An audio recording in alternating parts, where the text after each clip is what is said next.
by our committee, what word best describes you? It was tough, and tough she is. Throughout her 28-month treatment for a rare form of acute lymphoblastic leukemia, she remained tough and resilient.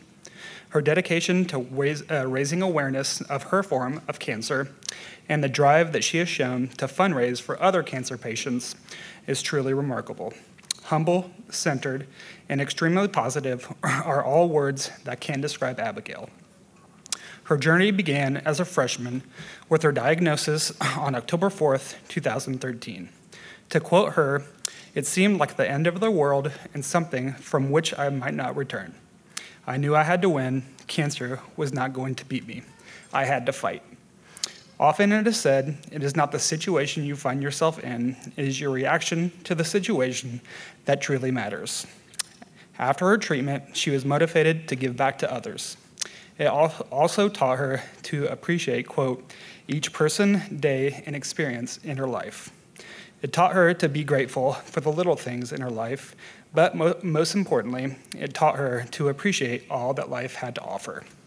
Her medical care and the side effects interrupted her attendance at Boldt Jesuit until her sophomore year, but her work ethic and perseverance kept her on track with her studies. Back at school, she joined Peers Against Cancer Together, or PAC for short. She helps to facilitate volunteer events, among these dinners for children with pediatric cancers and other activities. She has a 4.14 grade point average, and she has been honored with awards including National Honor Society and the Ignatian Scholar. Her list of community service activities, she had to put in size 8 font. However, her most successful volunteer venture was raising $282,000 in 10 weeks for the Leukemia and Lymphoma Society. Let me repeat that, $282,000 in 10 weeks. The youngest person ever invited to the Indianapolis chapter man and women's competition. She was named Woman of the Year locally against all competitors, even adults. When her treatment ended and her mother presented her with a magnetic board covered in hearts, each from a family member or friend, with words of congratulations and encouragement. It is her reminder of what she has been through and to live her life to the fullest potential. This fall, she will attend Vanderbilt University with plans to study biomedical engineering. It's my honor to present the Abe Lincoln 4th place scholarship recipient from Boldt Jesuit Preparatory School, Abigail Boldt.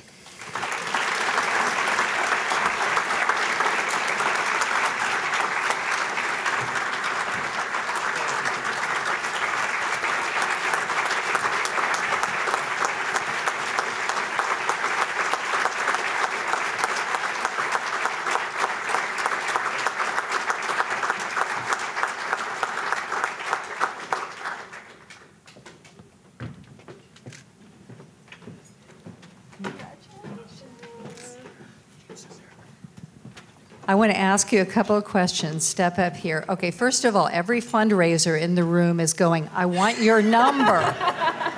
Oh my goodness. How did you do that? I mean, you took your difficult situation and you pushed it out for good, but how did you come up with that kind of money?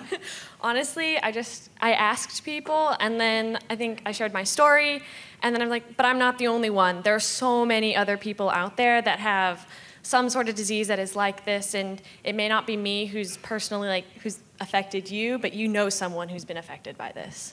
But when you get a diagnosis like that, it's got to clock you. At what point did things shift for you and you thought, I'm tough, I'm just going to fight through this? I'd say after the first month of my initial therapy, things started getting better. I was in remission, but I still had 27 more months to go, so I'm like, okay, big part of it's done, but I still have a lot to go. And then once I was in the maintenance phase of my treatment, I really could see the end of it eventually, and I was so happy. And you raised money to redo a room at Peyton Manning Children's Hospital. This is while she was still in treatment, $25,000. What was the theme of the room? So it was an equestrian-themed room.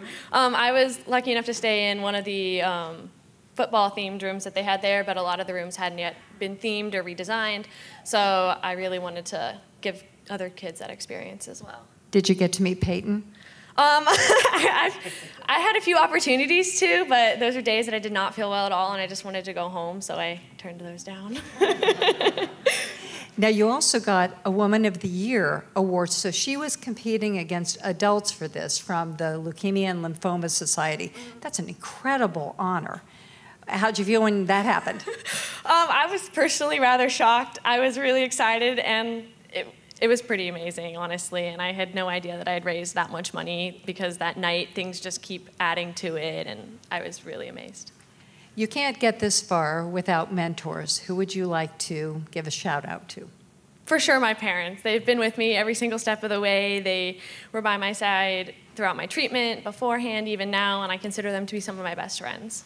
Beautiful. Abigail, what a pleasure. Thank you.